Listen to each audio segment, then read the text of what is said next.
चलो बच्चों, तो आज हम लोग स्टेटिस्टिक में सेकंड पार्ट का पहला चैप्टर कंटिन्यू करें जिसका नाम है प्रोबेबिलिटी।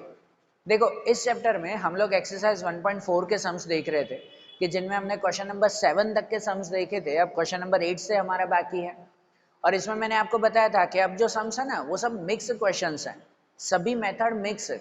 ये अब ऐसे क्वेश्चंस हैं कि जिन्हें आप एक से ज्यादा मेथड से कर सकते हो। सिंपल प्रोबेबिलिटी की मेथड भी कर सकते हो, यूनियन इंटरसेक्शन जैसी मेथड भी, या तो फिर कंडीशनल प्रोबेबिलिटी जैसी मेथड भी कर सकते हो। ये क्वेश्चंस बहुत सारी मेथड से हो सकते हैं, जिसमें कल भी हमने 7th वाला क्वेश्चन बताया था। मैं आपको सिंपल मेथड से बता रहा हूँ, आगे के क्वेश्चन भी उसी मेथड से हम लोग चेक करेंगे फिर, बरोबर। जैसे अब क्वेश्चन नंबर 8 देखो, एक्सरसाइज 1.4 क्वेश्चन नंबर 8 आपकी टेक्स्ट बुक में देखो। उसमें दिया हुआ है कि one joint family has 3 son and 2 daughter, whereas the other joint family has 2 son and 4 daughters. एक फैमिली में 3 सन और 2 डॉटर है, दूसरी फैमिली में 2 सन और 4 डॉटर्स है। One joint family is selected from 2 joint families and the child is randomly selected from that family. Find the probability that selected child is a girl. यहाँ पर जो दो फैमिलीज हैं उनमें से पहले एक फैमिली सिलेक्ट करनी है और उनमें से एक चाइल्ड सिलेक्ट करना है, वो चाइल्ड गर्ल ही होना चाहिए, उसकी प्रोबेबिलिटी हमें फाइंड करनी है, बरोबर। तो इनकी प्रोबेबिलिटी कुछ ऐसे आएगी, कल भी हमने ऐसे सॉल्व किया था। पहले रफ काउंटिंग जो है वो आपकी हो जानी चाहिए। यहाँ पर दो फैमिली है, सपोज फैमिली 1 एंड फैमिली 2, दो फैमिलीज हैं। पहली फैमिली में दिया हुआ है 3 सन एंड 2 डॉटर्स हैं, 3 सन 2 डॉटर। और दूसरी फैमिली में दिया हुआ है 2 son and 4 daughter, 2 sun 4 daughter.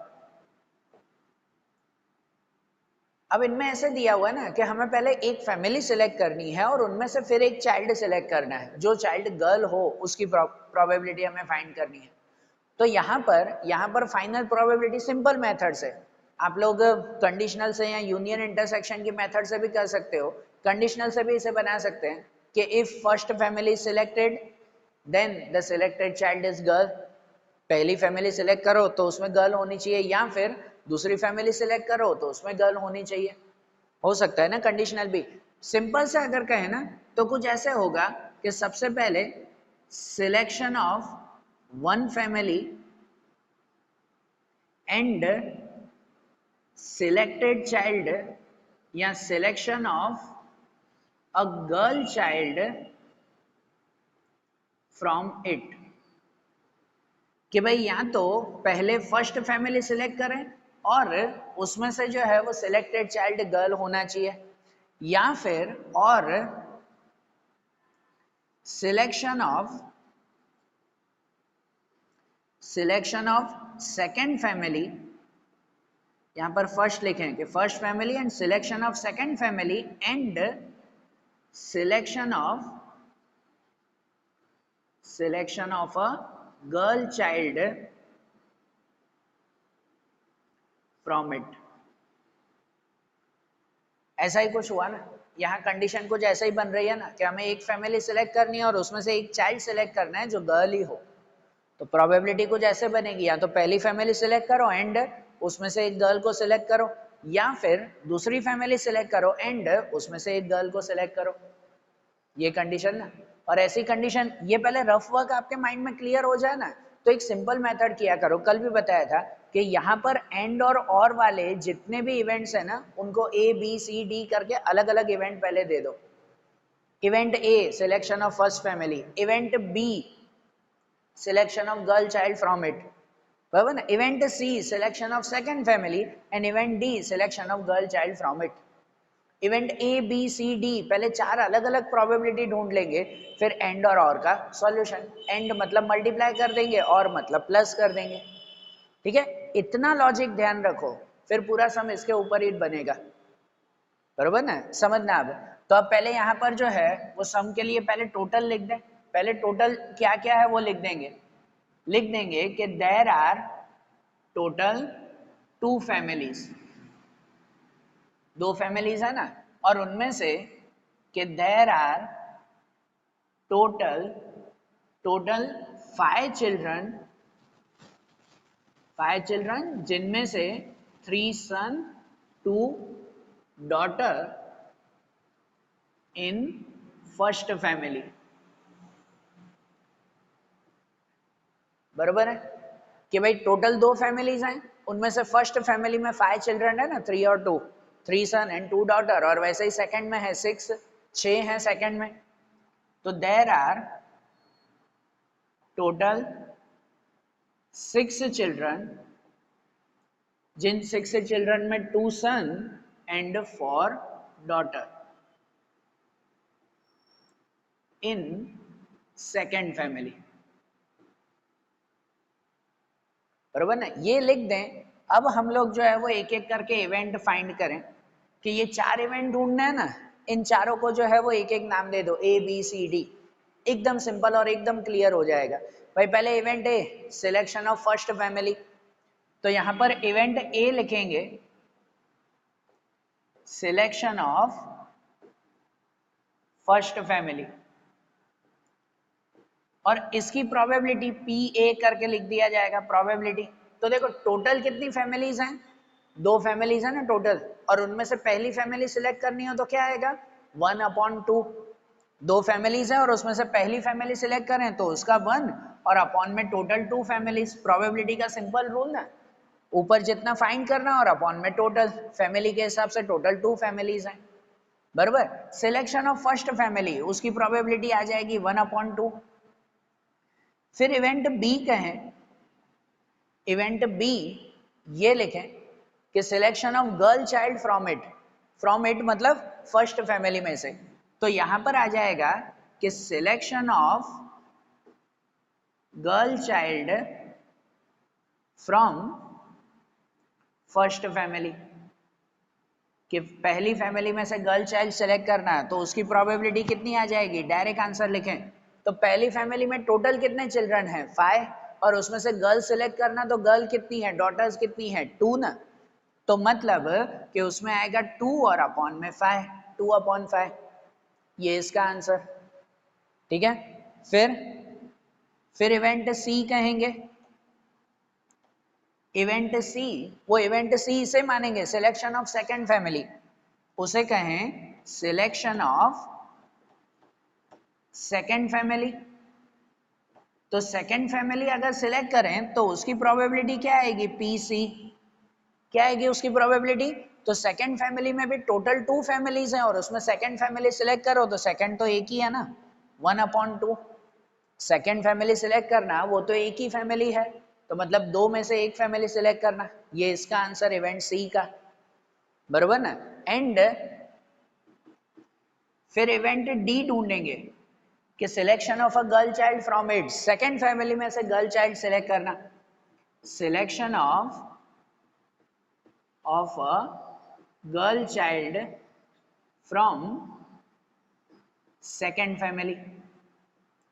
Second family में से गर्ल चाइल्ड सिलेक्ट करना मतलब उसकी प्रोबेबिलिटी अगर कहें ना PD, तो सेकंड फैमिली में टोटल कितने हैं, टोटल 6 चिल्ड्रन हैं और उनमें से गर्ल डॉटर्स हैं 4, मतलब उसकी प्रोबेबिलिटी बनेगी कुछ 4/6, कट करो तो 2/3। ऐसा ये मिल गया ना, बरोबर ना, 4 इवेंट मिल गया ना। अब इन चारों इवेंट का जो है वो फाइनल प्रोबेबिलिटी फाइंड करनी है। अब इन पर से ये फाइनल प्रोबेबिलिटी, उसके लिए जो क्वेश्चन में दिया हुआ वही क्वेश्चन में लिख दिया करो, यहीं पर ही लिख दिया करो कि जैसे find the probability that selected child is girl, तो यहां पर लिख देंगे प्रोबेबिलिटी दैट सिलेक्शन ऑफ या probability of selection of girl child from either family. मतलब अगर फर्स्ट फैमिली है तो उनमें से गर्ल चाइल्ड, या सेकंड फैमिली है तो उनमें से गर्ल चाइल्ड हमें सेलेक्ट करना है। तो ये लिखकर उसके बाद यही कॉन्सेप्ट लिखेंगे ना, ये ब्रैकेट यहां लिख दिया करो, जो मैं पहले ही आपको बताता हूं वो यहां लिखा करो। इस स्टेप में ये जो बॉक्स कर रहा हूं यहां पे यही लिखा जाएगा ना, ये ब्रैकेट लिखेंगे selection of first child and selection of girl from it, और selection of second family and selection of girl from it, first family and girl child. बराबर, ये सेम टू सेम ब्रैकेट अब यहां लिख देंगे और फिर इसका सॉल्यूशन करेंगे ना। भले आप ऐसे बता सकते हैं ना कि सिलेक्शन ऑफ फर्स्ट फैमिली, ये यहाँ पे लिखना है, ये पूरा इस बॉक्स में लिखना है बीच में, कि हम ऐसे बता सकते हैं सिलेक्शन ऑफ फर्स्ट फैमिली मतलब P A multiply girl child from it, तो उसको पी बी, पता है एंड होता है तो मल्टीप्लाई करते हैं, प्लस और मतलब plus selection of second family वो P C multiply selection of girl from it तो वो पी डी। तो ये चारों का आंसर है ना, चारों का आंसर यहाँ पे लिख सकते हैं ना।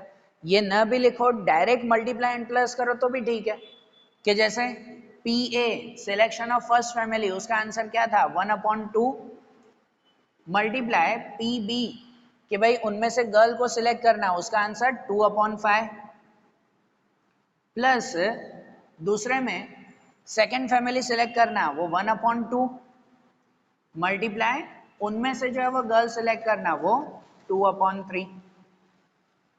तो अगर हम लोग आंसर कहें, यहाँ पे डायरेक्ट मल्टीप्लाई कर सकते हो, कट करना हो कट कर सकते हो, कैसे भी। अगर 2 कट करें तो इसका 1/5 प्लस इनमें अगर 2 कट करें तो 1/3 ना कट करो, आखिरी में कट करो तो भी ठीक है। और इन दोनों का अगर प्लस करना है 1/5 एंड 1/3 क्या हो जाएगा एलसीएम, दोनों का एलसीएम 5 और 3 का एलसीएम करो कितना होता है 15, तो इसको 3 से मल्टीप्लाई एलसीएम के लिए, इसको 5 से मल्टीप्लाई, मतलब अगर इसको 3 से मल्टीप्लाई करेंगे तो 3 1 जा 3 प्लस 5 से मल्टीप्लाई करेंगे 5 1 जा 5 एलसीएम 15, आंसर 8/15। ये फाइनल प्रोबेबिलिटी एक फैमिली सिलेक्ट करके उनमें से जो चाइल्ड सिलेक्ट करें वो गर्ल होनी चाहिए, उसकी प्रोबेबिलिटी 8/15 आएगी। समझ आ रही है बात, हो रहा है माइंड क्लियर कि किस तरह से जो है वो ये सम हमें कंप्लीट करना है। ये लॉजिकल क्वेश्चन है, ये जो 3-4 क्वेश्चन इसमें दिए हुए हैं ये चैप्टर के सबसे लॉजिकल क्वेश्चंस कहलाते हैं, तो ध्यान देना। अगर हो सकता है आपके स्कूल में या डाइजेस्ट में टेक्स्ट बुक में ये थोड़े अलग मेथड से हो तो भी गलत नहीं है, ये मैंने सिंपल सी मेथड बताई कि 4 इवेंट ढूंढ के फाइंड करो, और मेथड से भी इसे कर सकते हो। तो ये जैसे हमने फाइंड किया ऐसे अच्छी तरह से लिख लो क्वेश्चन नंबर 8, तो फिर उसके बाद क्वेश्चन नंबर 9 भी समझे वैसे ही। देखो अब जैसे क्वेश्चन नंबर 9 दिया हुआ है, और क्वेश्चन नंबर 9 में दिया हुआ है कि there are 10 ice cream cone in a box of which 3 cones weighed less than a specification and the rest of 7 cone have the specified weight। 10 box में जो है वो 10 आइसक्रीम कोन है जिनमें से 3 का वजन स्पेसिफिकेशन से कम है, जितना सोचा था उससे कम वजन है, बाकी के 7 स्पेसिफाइड वेट के बराबर वजन के हैं। 2 coins are randomly selected 1 by 1 with replacement, 2 coin हमें सिलेक्ट करने एक एक करके with replacement. Find the probability that both the coins selected weight less than the specified weight, जो 2 कौन एक एक करके सिलेक्ट करने हैं ना वो दोनों स्पेसिफाइड वेट से कम वाले होने चाहिए, जो वो कम वजन वाले हैं ना 3, उनमें से ही 2 सिलेक्ट होने चाहिए। अब यहाँ पर हमारा एक नया कॉन्सेप्ट, एक छोटा सा पॉइंट आता है, जो पॉइंट है कि विथ रिप्लेसमेंट दिया हुआ है या फिर विदाउट रिप्लेसमेंट दिया हुआ है, विथ रिप्लेसमेंट या विदाउट रिप्लेसमेंट, ये एक पॉइंट आता है। ये क्वेश्चन जब भी पढ़ो ना आपसे तो ये ध्यान देना क्या है, विथ रिप्लेसमेंट या विदाउट रिप्लेसमेंट। विथ रिप्लेसमेंट मतलब ये कहलाता है कि अगर एक एक करके 1 by 1 कोई ऑब्जेक्ट सिलेक्ट करना है ना, तो पहले एक ऑब्जेक्ट सिलेक्ट करना, वापस उसे रख देना, फिर दूसरा ऑब्जेक्ट जो है वो सिलेक्ट करना, इसे कहते हैं विथ रिप्लेसमेंट। जैसे 10 आइसक्रीम के कोन हैं, उनमें से पहले एक आइसक्रीम का कोन उठाया, अब विथ रिप्लेसमेंट है मतलब जो कोन उठाया उसे वापस रख दिया, फिर दूसरा कोन उठाया हमने, बराबर, ये विथ रिप्लेसमेंट कहलाता है। और विदाउट रिप्लेसमेंट मतलब ये कहलाता है कि अगर 10 आइसक्रीम के कोन में से हमने एक कोन उठाया, उसे वापस नहीं रखा, अब दूसरा कोन उठाया, विदाउट रिप्लेसमेंट ना, कि उस कोन को जो पहला कोन उठाया उसे वापस नहीं रखा, अब दूसरा कोन उठाया। तो जब विदाउट रिप्लेसमेंट आती है ना, और जब ऐसे सेकंड कंडीशन उसमें बनती हो, तो सेकंड कंडीशन में ना टोटल वैल्यूज चेंज हो जाती है, टोटल वैल्यू चेंज हो जाती है। मतलब अगर सपोज विदाउट रिप्लेसमेंट है, समझो विदाउट रिप्लेसमेंट 10 आइसक्रीम के कोन में से हम 2 कोन उठा रहे हैं, तो पहला अगर हम कोन उठाएंगे तो 10 में से एक कोन उठेगा, प्रोबेबिलिटी उसके हिसाब से लिखेंगे। लेकिन अगर विदाउट रिप्लेसमेंट है, उसे वापस नहीं रखा, तो जब दूसरी बार कोन उठाएंगे ना तो टोटल 10 नहीं रहेंगे, टोटल 9 हो जाएंगे उसमें।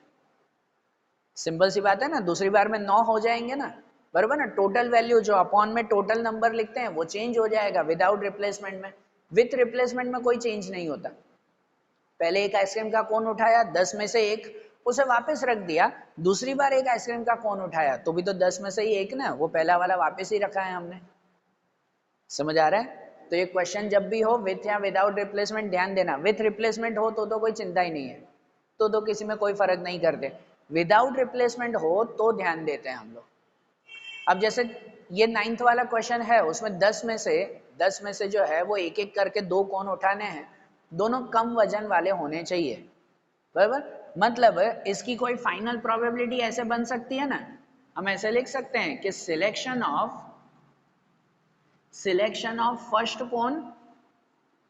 First cone which is less weighted, कि पहला कौन सिलेक्ट करें वो लेस वेट वाला होना चाहिए, एंड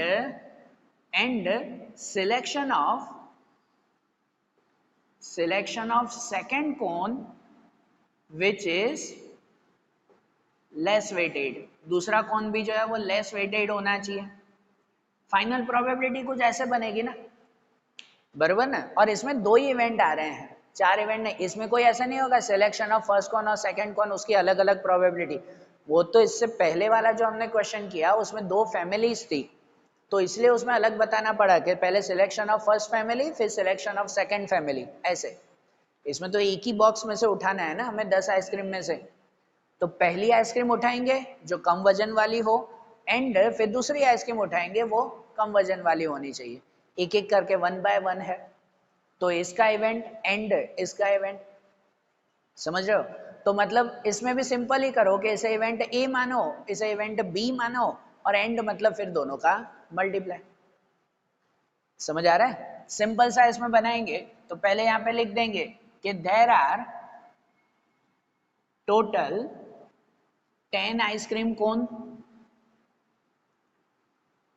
10 कॉन्स हैं, उसमें लिखेंगे कि there are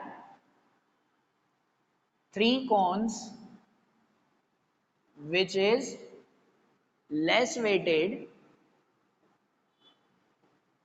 and 7 cones which are specified weighted।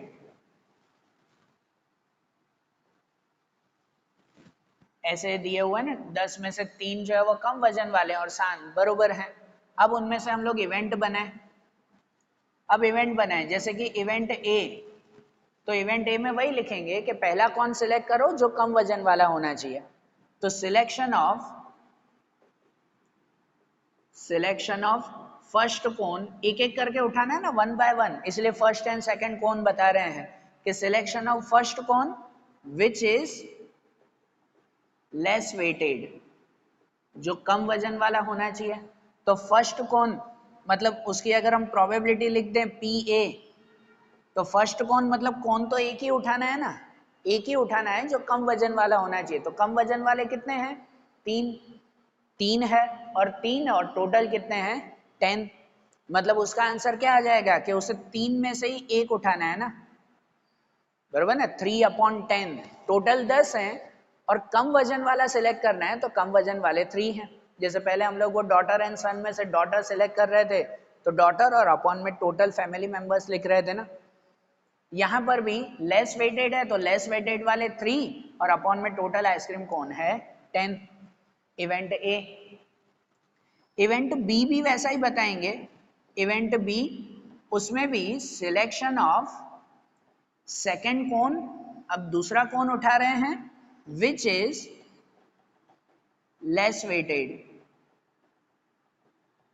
Weighted, जहां ब्रैकेट में लिख सकते हैं विथ रिप्लेसमेंट, क्वेश्चन में दिया हुआ है ना, दूसरा कौन उठाओ तो विथ रिप्लेसमेंट, मतलब उसकी अगर हम प्रोबेबिलिटी ढूंढे ना पी बी, तो उसमें भी यही रहेगा कि 3 ही लेस वेटेड कौन है, लेस वेटेड और अपॉन में टोटल 10, बराबर। अगर यहाँ विदाउट रिप्लेसमेंट होता, समझना बेटा, अगर विदाउट रिप्लेसमेंट होता तो जब दूसरा कौन उठाते ना तो 10 नहीं बचते, तो यहाँ कितने हो जाते? 9 हो जाते, दूसरी बार में 9 ना। और लेस वेटेड वाले भी 3 नहीं होते, उसमें से 2 हो जाते, क्योंकि एक तो लेस वेटेड वाला यहाँ सिलेक्ट कर दिया हमने। समझ आ रही है ना बात? लेस वेटेड वाला सिलेक्ट किया तो यहाँ पे भी 2 हो जाते और नीचे 9 हो जाता अगर विदाउट रिप्लेसमेंट होता तो, लेकिन विद रिप्लेसमेंट है, मतलब एक उठाकर और वापस उसे ही रख दिया हमने। समझ आ रही है ना बात? ये डिफरेंस समझना, विथ और विदाउट रिप्लेसमेंट। और ये जो हमने 2 इवेंट लिखे, अब फाइनल प्रोबेबिलिटी लिखेंगे।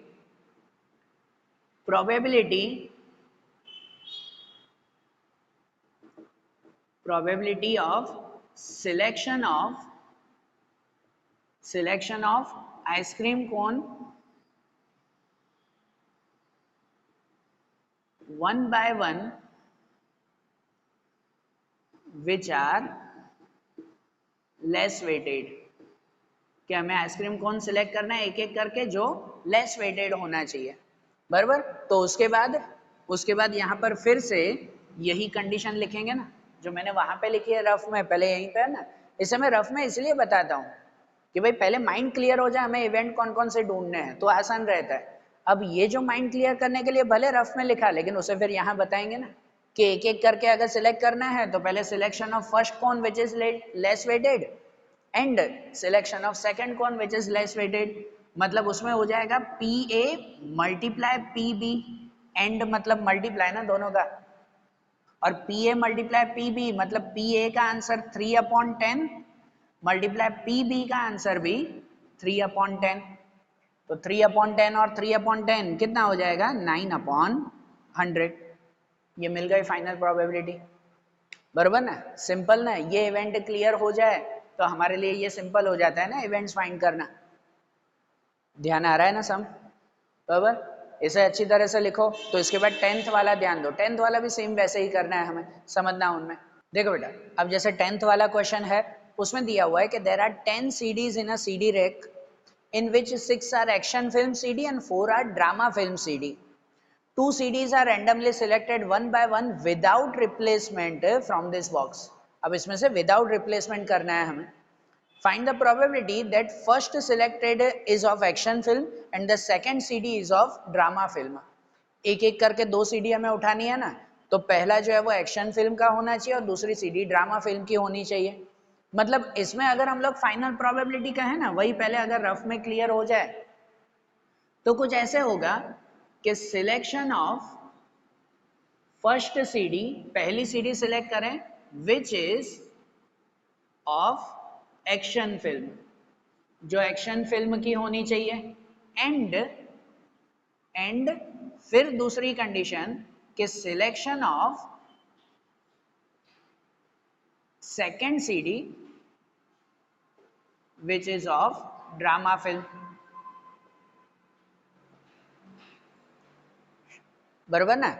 ऐसा हो जाएगा ना कि पहली सीडी सिलेक्ट करो वो एक्शन फिल्म की होनी चाहिए and selection of second CD which is of drama film, जो ड्रामा फिल्म की होनी चाहिए, बराबर। तो इसमें भी एक एक करके ये 2 इवेंट बताएंगे ना, और एंड है तो दोनों इवेंट का फिर क्या कर देंगे मल्टीप्लाई, सिंपल। वैसे ही इवेंट ए और इवेंट बी, पर इसमें ध्यान देना इसमें विदाउट रिप्लेसमेंट है।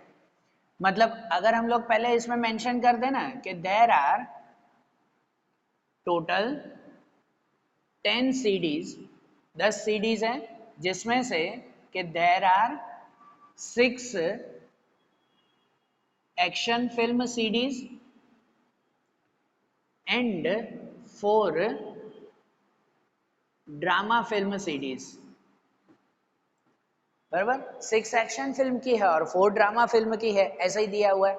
अब इनमें से ये 2 CDs एक एक करके सिलेक्ट करनी है वन बाय वन, इसलिए दोनों का अलग अलग इवेंट बताएंगे। एक एक करके सिलेक्ट करनी है तो पहले इवेंट ए कहें हम लोग कि selection of first CD which is of action film. पहली सीडी सिलेक्ट करें जो एक्शन फिल्म की होनी चाहिए, मतलब उसकी प्रोबेबिलिटी अगर हम लोग बनाएंगे ना तो एक्शन फिल्म की सीडीज कितनी हैं 6 हैं और टोटल कितनी है 10। तो मतलब एक्शन फिल्म की सीडीज अगर सिलेक्ट करनी है तो 6/10 हो जाएगा, बराबर। ये इवेंट ए। और इवेंट बी बताएंगे हम लोग कि selection of second CD, selection of second CD which is of drama film, दूसरी सिलेक्ट करें जो ड्रामा फिल्म, लेकिन ब्रैकेट में लिखेंगे विदाउट रिप्लेसमेंट, कि विदाउट रिप्लेसमेंट जो है वो हमें सिलेक्ट करनी है।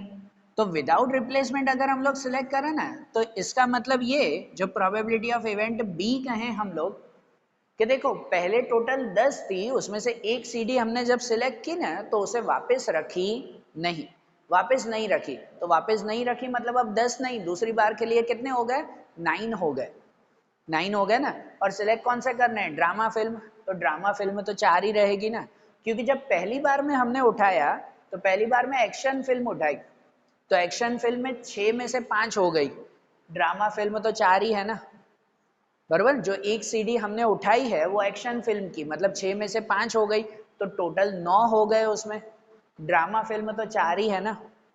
तो जब दूसरी बार हम लोग ड्रामा फिल्म उठाएंगे ना, तो ड्रामा फिल्म जब सिलेक्ट करें तो उसमें से 4 ड्रामा फिल्म और अपॉन में टोटल 9 ही रहेंगे।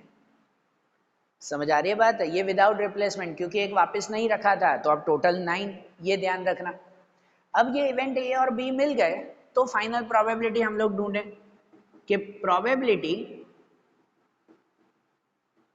दैट सिलेक्शन ऑफ 2 CDs या CDs 1 by 1 which is of action film and of drama film, कि एक एक करके हमें सिलेक्ट करनी है, एक एक्शन फिल्म एक ड्रामा फिल्म की होनी चाहिए। ये एक सेंटेंस लिखते हैं, ये सेंटेंस ना ध्यान है तो जो टेक्स्ट बुक में लिखा हुआ वो सेंटेंस यहाँ पर लिख दिया करो।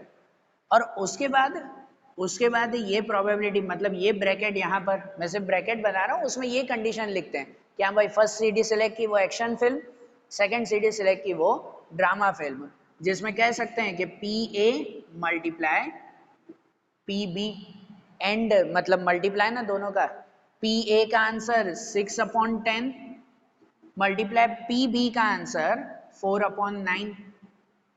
जो कट होता हो तो कट कर दो, जैसे ये दोनों 3 से कट हो जाएंगे, 3 2 जा 3 3 जा, ये 2 से कट हो जाएगा 2 5 जा, और कुछ नहीं कट हो रहा है, तो ऊपर आएगा 4 और नीचे 15, आंसर 4/15। जो 2 सीडीज हमें सिलेक्ट करनी है उसकी प्रोबेबिलिटी कितनी आ सकती है, 4/15 आ सकती है। समझ आ रही है बात, पूरा माइंड क्लियर? तो इसे भी अच्छी तरह से लिख लो। तो एक आखिरी क्वेश्चन नंबर 11 हम लोग समझे इसमें।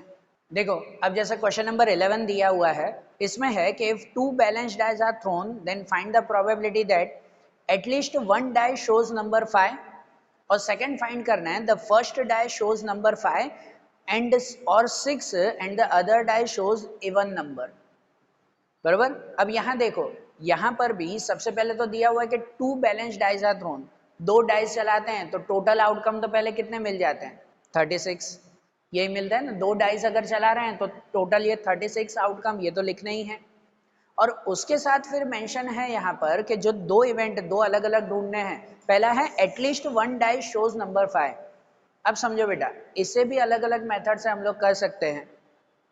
एटलीस्ट है तो हमने आगे बहुत बार बताया है कि एटलीस्ट मतलब कहलाता है यूनियन, एटलीस्ट मतलब यूनियन, कि जहां पर 2 डाइस चला रहे हैं तो एटलीस्ट कम से कम एक डाई में 5 होना चाहिए, एक डाई में 5 होना चाहिए, हो सकता है दोनों डाइस में 5 हो जाए, बराबर। तो आप इसे यूनियन वाली इवेंट से कर सकते हो, यूनियन से, कि हो सकता है फर्स्ट डिजिट में 5 आए, तो फर्स्ट डिजिट में 5 आए, ये सब ये आ सकता है ना।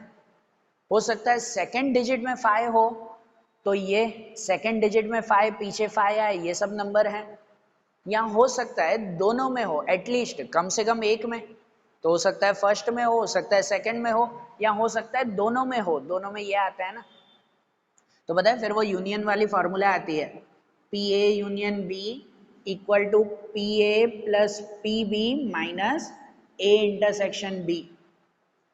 इस क्वेश्चन को ऐसे भी आप लोग कर सकते हो कि PA इवेंट आप लोग मानो कि पहले डिजिट पे 5 होना चाहिए, ये सब नंबर। PB इवेंट मानो दूसरे डिजिट पे 5 होना चाहिए, वो सब नंबर। या इंटरसेक्शन B मानो दोनों में 5 होना चाहिए, वो कॉमन। और फिर इस फॉर्मूला से ये मिल जाएगा, एटलीस्ट है ना, यूनियन से। ऐसे कर सकते हो, लेकिन यहाँ कुछ मेंशन नहीं है कि इसी फॉर्मूला से करना है। अगर हमारे पास 36 है तो हम लोग डायरेक्ट भी तो इसका आंसर लिख सकते हैं ना, बरोबर ना। और एग्जाम में भी मेंशन नहीं होता कि आपको पर्टिकुलर इसी मेथड से करना है या नहीं, आपको पर्टिकुलर आंसर बताना होता है यहाँ पर, ठीक है ना। कोई ऐसी मेथड नहीं लिखी हुई होती है एग्जाम में इन क्वेश्चंस में कि इसी मेथड से करो, कंडीशनल से ही करो या एडिशनल प्रोबेबिलिटी से ही करो, आंसर उसमें मेन बताना है। तो हम डायरेक्टली बता सकते हैं ना कि at least one die shows number 5, कम से कम एक में 5 होना चाहिए।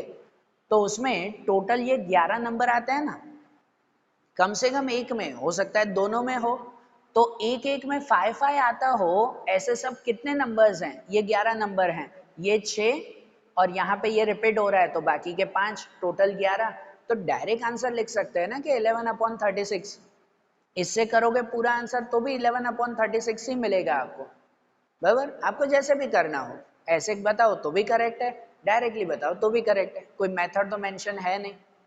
मतलब हम लोग यहाँ पर डायरेक्टली भी भले लिख सकते हैं, मैं डायरेक्टली बता रहा हूँ कि अगर टोटल आउटकम्स लिखें तो टोटल आउटकम्स 36 होते हैं। उसमें पहला क्वेश्चन है उसे ही मैं इवेंट ए कहूँ, इवेंट ए और बी दो अलग अलग ही ढूंढने हैं हमें। तो इवेंट ए में है probability that at least one die shows 5, कम से कम एक में 5 होना चाहिए। तो ये सब भी है ना जिसमें 5 है, ये सब भी है जिसमें 5 है, बाकी किसी में 5 नहीं आ रहा है।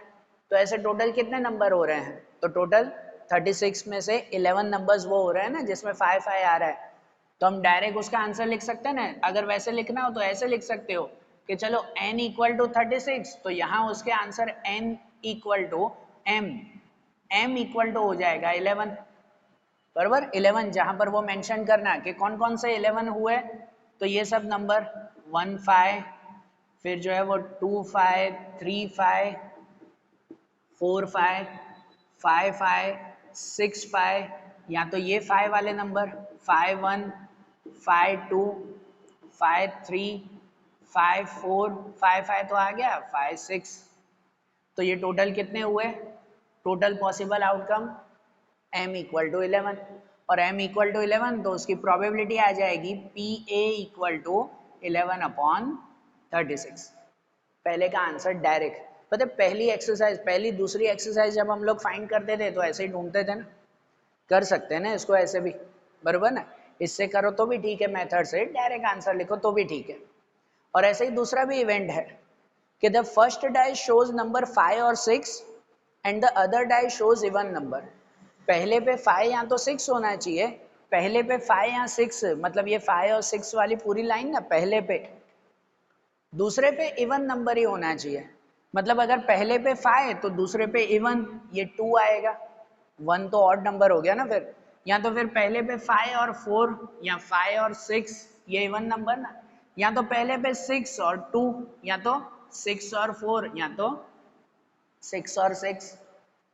तो ये 6 हो गए ना, कि जिसमें पूछा हुआ है पहले पे 5 और 6 होना चाहिए, दूसरे पे इवन नंबर होना चाहिए। तो ये 6 आंसर्स मिल सकते हैं ना हमें, बराबर ना।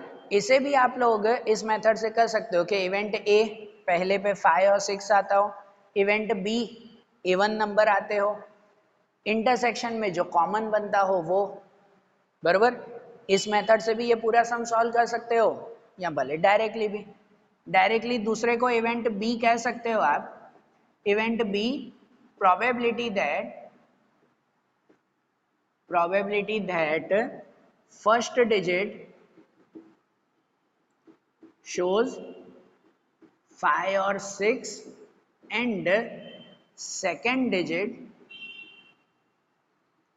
shows even number। तो उसमें पॉसिबल आउटकम कौन कौन से आ जाएंगे, जैसे 5 2, 5 4, 5 6, या 6 2, 6 4, 6 6। ये पॉसिबल आउटकम मिले ना, मतलब पॉसिबल आउटकम कितने हैं, m = 6, 6 मिल गए m = तो उसकी प्रोबेबिलिटी PB = कह सकते हैं 6/36, है ना। m/n 6/36, आंसर 1/6, बराबर। ये लिख सकते हैं ना डायरेक्ट आंसर इम्पल्स है। समझ आ रही है बात? फिर से वही बात बोल रहा हूँ ना, अभी जितने भी सम किए उसको बहुत सारी मेथड से कर सकते हैं, आपको जो माइंड में इजी लगे आप वो मेथड से करो फिर। ठीक है, तो आज जैसे हमने ये सम्स देखे ना, अच्छी तरह से लिख लेना, समझ लेना, फिर जो आगे के क्वेश्चंस आएंगे वो अब हम लोग नेक्स्ट वीडियोस में देखेंगे।